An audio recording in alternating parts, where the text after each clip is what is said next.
এই বোঁদেগুলো দেখছো, প্রত্যেকটা দানাই সমান, ভাঙলে টুকটুক শব্দ, বাইরে হালকা ক্রিস্পি আর ভেতরে সিরাপ ঢোকা নরম নরম। বেসনের ব্যাটারটা ঠিক ঘন না হলে এটা হয় না। চিনির রস এক ফোঁটা এদিক থেকে ওদিক হলে দোকানের বোঁদে আর বাড়ির বোঁদে পার্থক্য ধরা পড়ে। আজ দেখাবো কিভাবে মিষ্টি দোকানের মতো পারফেক্ট বোঁদে বাড়িতেই বানানো যায়। বাই দ্য ওয়ে, আমি অপর্ণাস কিচেন ডায়েরিতে তোমাদের স্বাগত। তাহলে চলো শুরু করি। এখন তৈরি করব বোঁদের ব্যাটার। তার জন্য নিয়ে নিয়েছি 2.5 বাটি বেসন। আচ্ছা বলে রাখি, এখানে ভালো মানের বেসন ব্যবহার করলে তবে কিন্তু বোঁদেটা ভালো হবে। এবার অল্প অল্প করে জল দেবো, একেবারে নয়, ধীরে ধীরে। তারপর হাত বা হ্যান্ড ব্লেন্ডার কোনো কিছুতে ভালো করে ঘুরিয়ে ফেটাতে হবে। এটা খুব ভালো করে ফেটানো প্রয়োজন, যাতে বাতাস ঢুকে ব্যাটারটা হালকা হয়। ফেটানোর পর ঘনত্ব চেক করে বুঝলাম আরো একটু জলের প্রয়োজন, পরে আবার জল দিলাম। ব্যাটারটা এমন হবে চামচে তুললে ফ্রিজের মতো পড়বে, বেশি ঘনও না বেশি পাতলাও না। শেষে 1 চিমটি লবণ আর সামান্য খাবার সোডা আবারও ভালো করে মিশিয়ে নিলে বোঁদের পারফেক্ট ব্যাটার রেডি। ব্যাটার ঠিক হলে বোঝা যায় বোঁদে একদম ঠিক দোকানের মতনই হবে। এবার ধীরে ধীরে ফেটাচ্ছি, তাড়াহুড়ো করলে ব্যাটার হয় না। বোঁদের জন্য ব্যাটারটা পারফেক্ট কিনা সেটা চেক করার জন্য একটা বাটিতে জল নিয়ে তাতে অল্প অল্প ব্যাটার ওপর থেকে ফেলে যদি দেখবে ব্যাটারটা ভেসে ওঠে, তাহলেই বুঝবে ব্যাটারটা পারফেক্ট। কিন্তু আমাদের বোঁদের ব্যাটার রেডি। এবার অন্য একটি বাটিতে ব্যাটার নিয়ে নিচ্ছি, তাতে অল্প করে লাল ফুড কালার দিচ্ছি, বেশি নয়, কারণ হালকা লালটাই বোঁদেকে সুন্দর লাগে। কনসিস্টেন্সি আগের মতনই রাখছি, খুব ঘনও না পাতলাও করছি না, কারণ এই ব্যাটার থেকে তেলে পড়লে সমান রঙের দোকানের মতো পারফেক্ট লাল বোঁদে তৈরি হবে।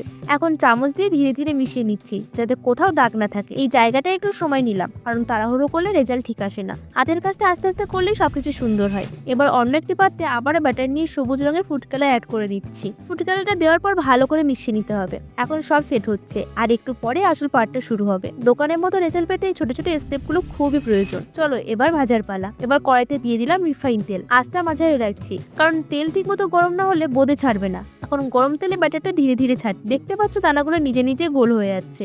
এই সময় আঁচটা মাঝারি রাখছি, কারণ বেশি আছে রং তাড়াতাড়ি ধরে যাবে আর ভেতরটা ঠিক মতন হবেও না। আর বেশি গরম হলে সঙ্গে সঙ্গে রং ধরে যাবে, তাই এই সময়টা খুব ইম্পর্টেন্ট। এই সময়টা স্কিপ করো না, এখানে আসল কাজটা হচ্ছে।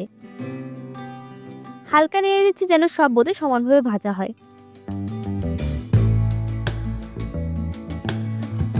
রংটা আসলেই বুঝবে এবার তুলে নেওয়ার সময়। দেখতে পাচ্ছ দানাগুলো নিজে নিজে গোল হয়ে যাচ্ছে। একই রকম ভাবে সব রঙের বোঁদেগুলোকে ভেজে নেব। একে একে তেলে ধীরে ধীরে ছাড়ছি। দেখছো তো দানাগুলো ধীরে ধীরে তেলের উপর ভেসে উঠছে। মাঝারি আঁচে রাখছি যাতে বাইরে হালকা ক্রিস্পি আর ভেতরটা নরম থাকে। বেশি নাড়বার দরকার নেই, কারণ নাড়লে আকার ভেঙে যাবে। রংগুলো ঠিক মতো ফুটে উঠছে, একে একে দানাগুলো গোলও হয়ে উঠছে।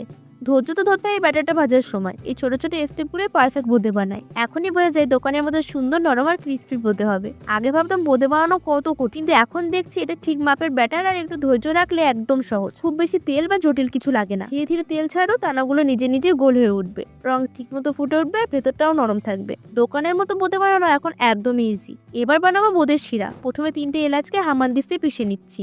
এরপর 1 বাটি চিনি আর 1 বাটি জল দিয়ে শিরা তৈরি করে নেব। এই যে মাপটা, এটাই কিন্তু মাথায় রাখতে হবে। 250 বেসন দিয়ে বোঁদে তৈরি করার জন্য এই পরিমাণে শিরাটাই যথেষ্ট। দেখছো রংটা হালকা স্বচ্ছ হয়ে আসছে, দোকানের মতো শিরা হবে। দেখছো শিরাটা ধীরে ধীরে ঘন হচ্ছে। ঠিক এই মুহূর্তে আসল সিক্রেট, গরম হয়ে আসছে, একটু ফেনা উঠছে। এই ধীরে ধীরে গলে আসে চিনি আর জলই বোঁদেকে করে তুলবে একদম ফ্ল্যাপি। একবার ডোবালে বোঝা যায় কতটা স্মুথ আর পারফেক্ট হবে। অল্প ধৈর্য ধরে নাড়ছো আর একটু সময় দিলে শিরা একদম রেডি। লাস্টে অর্ধেকটা পাতিলেবুর রস চিনি শিরার মধ্যে দিয়ে দিতে হবে, যাতে শিরাটা শক্ত হয়ে না যায়। এবার গ্যাসটা বন্ধ করে দিতে হবে। গ্যাস বন্ধ করে চিনি শিরাটার মধ্যে দিয়ে দেবো ভেজে রাখা বোঁদেগুলোকে। দেখছো বোঁদেগুলো শিরার মধ্যে ঢুকছে। এখন হালকা নাড়াচাড়া করছে, যেন সব দানা সমানভাবে শিরা ছই।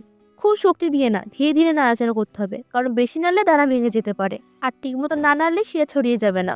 এবার 2 ঘন্টার জন্য বোঁদেগুলোকে ঢেকে রেখে দিতে হবে, যাতে বোঁদের মধ্যে সুন্দরভাবে রসগুলো ঢুকে যায়। একবার দেখলেই মন খুশি হয়ে যাবে। দেখো এবার দেখে মনে হচ্ছে তো দোকানের মতো বোঁদে। টেস্টে কিন্তু দোকানের থেকে অনেক গুণ ভালো হয়েছে। তোমরা বাড়িতে ট্রাই করো আর কমেন্টে জানিও। রেসিপিটা ভালো লাগলে লাইক কমেন্ট শেয়ার করে পাশে থেকো। চকচক হয়ে যাচ্ছে। এবার বোঝা যাচ্ছে দোকানের মতো ফ্লাপি আর নরম বোঁদে হবে। দেখা হচ্ছে নেক্সট ভিডিওতে। এখনকার মতো টাটা।